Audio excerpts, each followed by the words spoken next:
이슈의 중심 최경영의 최강 시사. 네, 20대 대선 이제 하루 앞으로 다가왔습니다. 공식 선거운동 마지막 날인 오늘도 여야 후보들 전국을 누비면서 명운을 건 득표전 이어갈 텐데요. 예, 여야 지도부의 마지막 유세전 인터뷰로 준비했습니다. 더불어민주당 박용진 의원님 전화로 연결돼 있습니다. 안녕하십니까? 네, 안녕하세요. 박용진입니다. 예, 어제 신촌 유세 현장에서 송영길 대표 피습당했는데요. 그 건강은 어떠신가요? 지금? 오전에 저희 의원들 단체방에 송영길 대표가 직접 글을 올렸더라고요. 어제 오전에요? 아니, 오늘. 예. 예. 그래서, 대표의 지금 의중은 오늘 38 여성대회에 행사에 참여하는 걸로, 이렇게 이제 일정을 강행하시는 걸로 지금 얘기를 하시고, 또, 본인은 괜찮다, 이렇게 하시더라고요. 그래서, 선거에 대한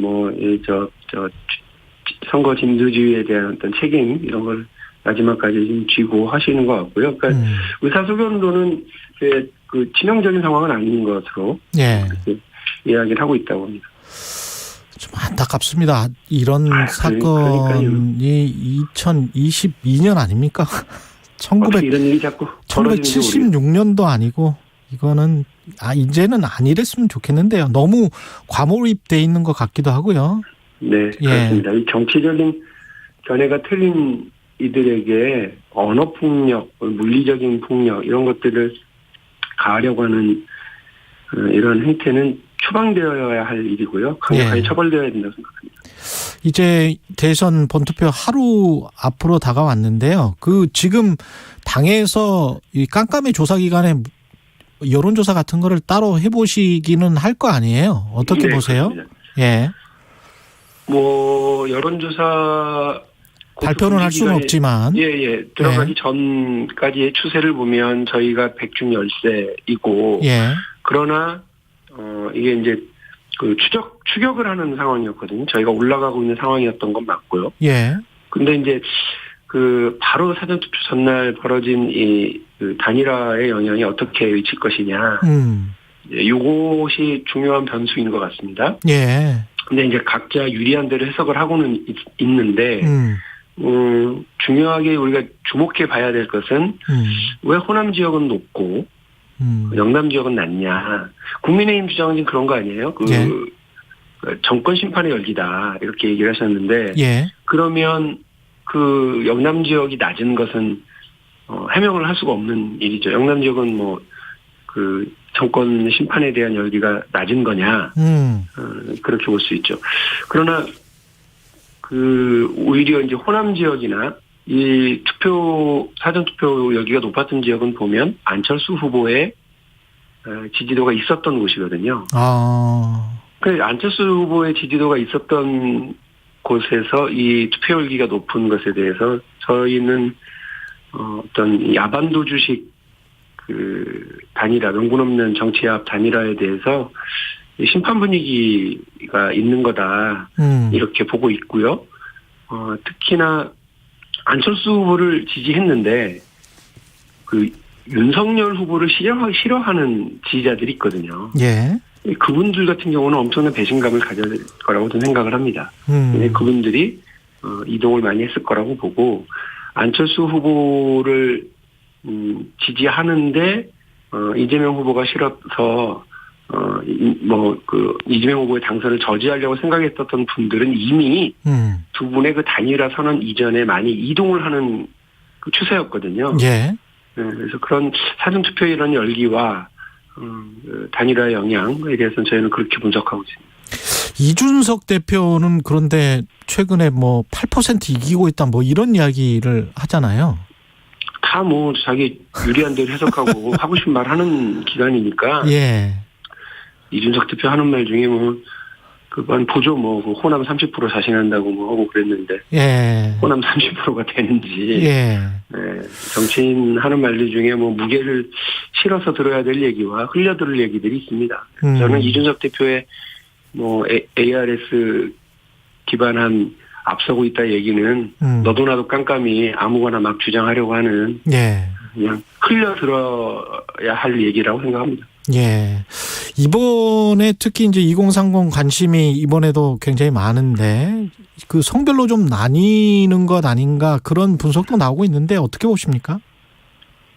저희가 어쨌든 선거 과정에서 2030 여성들에게 예. 젊은 여성들의 이제 타겟팅한 그런 선거 전략들을 해왔고 공약도 내걸고 후보도 방송 토론 등을 통해서 이 부분에 대해서 적극 얘기를 했는데 실제로 그 뭐 여론조사나 내부 분석에 따르면 그 젊은 여성층은 이재명 후보에 대한 지지로 많이 이제 복원되고 있는 상황이고 또 저희가 정치개혁과 통합정부 이렇게 미래지향적인 전망 비전들을 이제 제시를 드리면서 민주당에 대해서 실망하고 이제 주저했었던 분들이 투표를 하겠다고 하는 의사를 적극적으로 보이기 시작하는 조짐들이 있어서요. 예.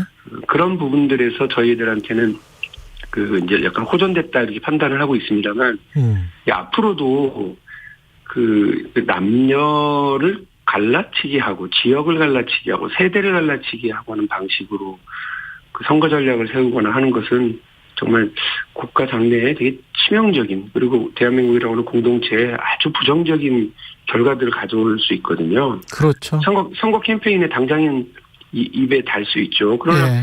당장 입에 다니까 많이 먹으면 그거 몸에 안 좋습니다. 건강에 좋지 않습니다. 마찬가지로 정치에 선거에 당장 도움된다고 그런 정책을 막 쓰고 공약을 내걸고 그러고 밀어붙이기 한다고 그러면 두고두고 문제가 됩니다. 박정희 정부 시절에 71년도 선거에서 그 영호남을 갈라치기 하는 그런 선거 전략을 끌고 감으로써 해서 대한민국이 얼마나 지금까지도 지역 분열주의 정책 그리고 지역 고립 정책, 지역 감정 정치 이런 것들로 몸살을 앓고 있습니까?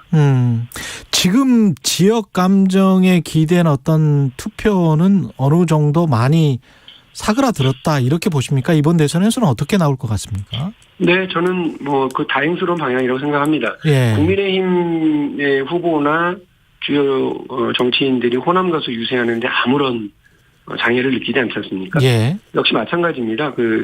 저희도 영남이나 혹은 국민의힘 지지층이 많은 곳에 가서도 환대받고 박수받고 좋은 정책을 표방하면 지지도 받고 이렇게 하고 있는 건 그동안 많은 국민들께서 노력해 주신 덕분이라고 저는 생각을 합니다. 예. 앞으로도 더 그렇게 해야 된다고 생각하고요. 특히나 한 정당이 한 지역에서 과다대표되는 방식으로 지역에 대한 정치적 결정권과 의사를 이렇게 독점하는 일들은 제도적으로 좀 방기되어야 될 필요가 있어요. 이 소선거구제도 한 표라도 더 많은 쪽이 무조건 다 승자가 다 독식하는 방식으로 가는 것을 예. 방지하기 위한 제도적 장치 이런 것들도 저희가 연동형 비례대표제라든지 아니면 권역별 비례대표제라든지 이런 방식의 제도 개선을 말씀드린 바가 있고 예. 그렇게 실현해 나가도록 하겠습니다.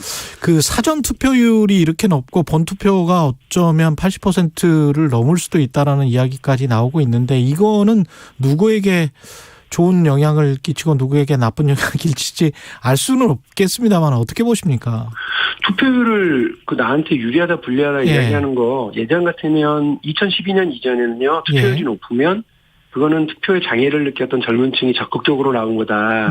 이렇게 판단하고 진보 혹은 민주당 쪽에 유리하다 해석했거든요. 예. 근데 투표율이 낮으면 보수층이 더 유리하다 이랬는데 그게 깨진 게 2012년 대통령 선거예요. 예. 기억하시겠습니다만 오후 들어서 엄청난 투표율 증가가 막 보이니까 사실 민주당이 저희가 예. 좀 이렇게 좋게 해석을 하고 기대를 했는데 뚜껑을 막상 열어보니까 보수 결집표가 상당했다는 거였거든요. 그렇죠. 예. 지금은 투표율과 유불리 문제를 연동해서 바라보는 거는 위험하다고 보고요. 예.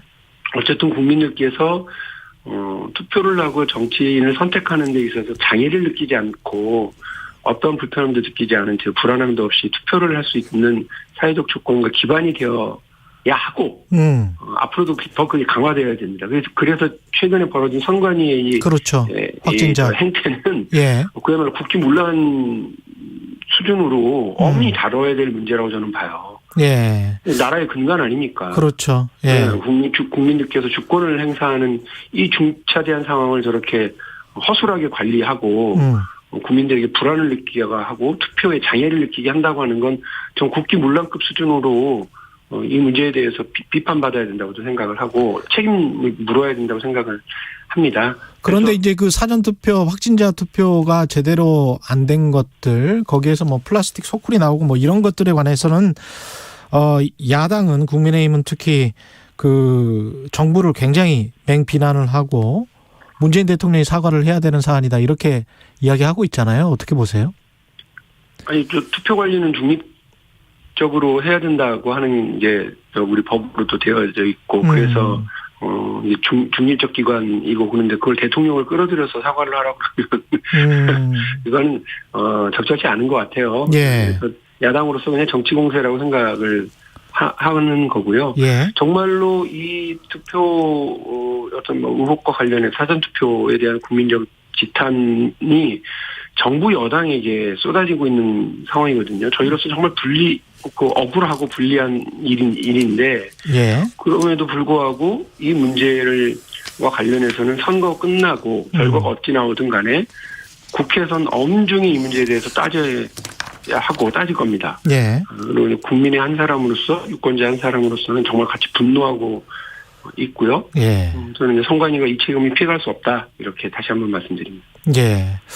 이게 지금 또 선거 막판에 뉴스타파가 부산저축은행 불법 대출과 관련해서 윤석열 후보가 관련돼 있는 것 아닌가라는 그런 의혹 제기를 했고 어제 JTBC는 또 관련해서 성남시 수행비서였던 사람의 통화 내용을 이야기를 하면서 대법원의 재판거래 의혹을 다시 제기를 했고 어떻게 보세요? 이런 것들이 선거에 막판에 영향을 미칠까요? 이번 선거처럼 너무 많은 녹취록과 통화 내용이 나오는 경우는 녹취록 선거라고 하잖아요. 정말 약간 짜증스럽습니다만 유권자들의 판단에 도움이 되시는 일들이라고 보면 다행인 것도 있죠. 그래서 언론에서 이런 부분을 좀 적극적으로 보도를 하고는 계시는데 다만 이제 유의해야 될 부분은 저는 김만배 씨는 피의자입니다. 어쨌든 핵심적인 피고로서 지금 재판을 받고 있는 사람이고 죄지은 신분으로 의심되고 있는 사람 아니겠어요? 그러니까 이분이 자기 살기 위해서 무슨 말을 했는지 그리고 재판 과정에서 뭐 남욱 변호사라든지 이런 분들이 자기 살기 위해서 무슨 말을 하는지 그거는 사실은 우리가 너무 귀담아 들으면 안 돼요. 그러니까 자기를 살려고 하는 말일 거다. 이렇게 이제 보는 게 맞을 것 같고요. 그러기 위해서는 뭐 누구들 못 염라대왕이라도 끌어들이려고 하는 판이거든요. 그런데 이제 이 부산저축은행과 관련해서 윤석열 후보가 자꾸 거론되고 있는 건 사실이고, 이제 김만배 녹취록 이전에도 사실이고, 팩트로 보면 어쨌든 김만배 누나가 윤석열 후보의 아버지 집을 콕 찍어서 이렇게 매입하는 일은 이거는 좀 왜 이랬을까요? 이게 이상하죠. 그러니까 이제 그런 여러 정황들 때문에 저희가 그리고 그 많은 사람들이 처벌받았는데 이 대장동 관련 대출 관련만 아무런 처벌도 받지 않았다고 하는 것도 집을 매입해 준 것만큼이나 요상스러운 일이라 이것을 특검의 수사 대상 라인으로 올리는 것까지 저희가 주장했던 거거든요. 이 부분도 반드시 수사를 통해서 확인되어야 될 부분인 건 사실인 것 같고요. 다른 녹취록들이나 이런 것들은 선거에 무슨 큰 영향을 미치기는 쉽지 않을 거라고 봅니다. 국민들께서 현명하게 선택하실 때 일들이 점점 많아지고 있습니다. 마지막으로 왜 이재명이어야 하는지 말씀해 주시고 끝내겠습니다. 우리말에 10년이면 강산도 변한다 이런 얘기가 있죠. 그런데 이제 거꾸로 말을 하면 10년 정도는 있어야 강산이 변해요. 10년 정도의 기회가 있어야 대한민국의 변화도 제대로 끌어낼 수 있습니다. 문재인 정부 5년 동안 많은 노력을 했고 대한민국은 정말 선진국으로 진입하는 등 대단한 변화들도 해냈습니다만 이 변화가 일정하게 한 세대가 충분히 누릴 수 있도록 또 미래지향적으로 완결되려면 5년이 더 필요하다고 저는 봅니다. 그것이 문재인 정부의 공과 과를 계승하는 이재명 정부라고 생각하고, 이재명 정부가 강산이 변하게 하는, 대한민국을 변하게 하는, 대한민국의 밝은 미래를 낼 수 있는 그 10년을 채울 수 있도록 이재명 후보에게 선택을 많이 부탁드리겠습니다. 예, 박용진 더불어민주당 공동선대위원장이었습니다. 고맙습니다. 네, 감사합니다. 예, 이번엔 대선 하루